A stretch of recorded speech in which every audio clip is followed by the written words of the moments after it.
KCR sir project Kaleshwaram project ఎక్కడ కట్టిండంటే మొత్తం ఎక్కడన్నా సరే కరువు ఉన్నా వర్షం లేకపోయినా గోదావరిలో ఏ పాయింట్లనైతే నీళ్లుంటాయో అగో పాయింట్ దేవులాడి లెంకులాడి అక్కడ ప్రాజెక్ట్ కట్టిండు.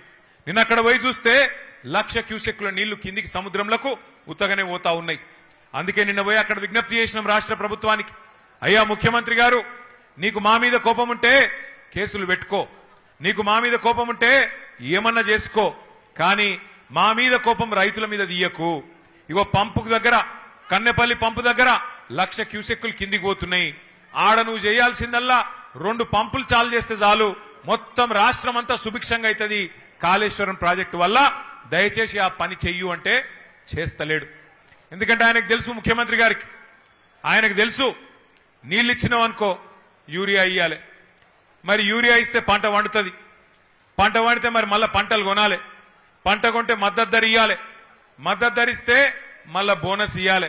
ఇక సప్పుడేక ఈ లొల్లెంత ఎందుకు, నీళ్లు లేకపోతే ఏ లొల్లి లేదన్నట్టు ఇవాళ నీళ్లు ఉండి కూడా పంటలను ఎండబెడుతున్నాడు, రైతులను ఇవాళ తొక్కుతున్నాడు ఈ రాష్ట్ర ముఖ్యమంత్రి రేవంత్ రెడ్డి.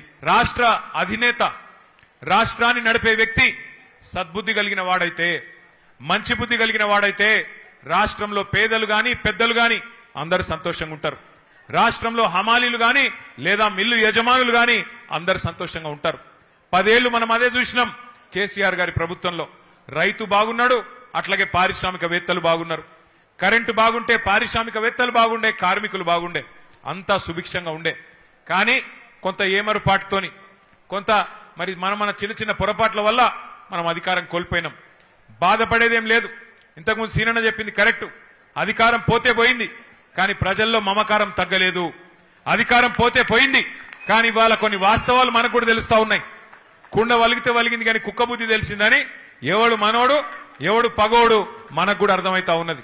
ఎవరైతే ఇవాళ ఈ కష్ట సమయంలో కూడా మనతో నిలబడి ఉన్నారో, 18వ ఆవిర్భావ దినోత్సవం చేసుకుంటున్నాం మేము, హమాలీలం, మా గుండెల్లో కేసీఆర్ ను పెట్టుకున్నాం, మీరు రావాలే అని చెప్పి ఇక్కడికి పిలుచుకున్న మా హమాలి సోదరులకు మీ రుణం తప్పకుండా తీర్చుకుంటా, మీ ప్రతి సమస్య పరిష్కారం చేసే బాధ్యత నేను తీసుకుంటా అని చెప్పి మీకు విజ్ఞప్తి చేస్తా ఉన్నా.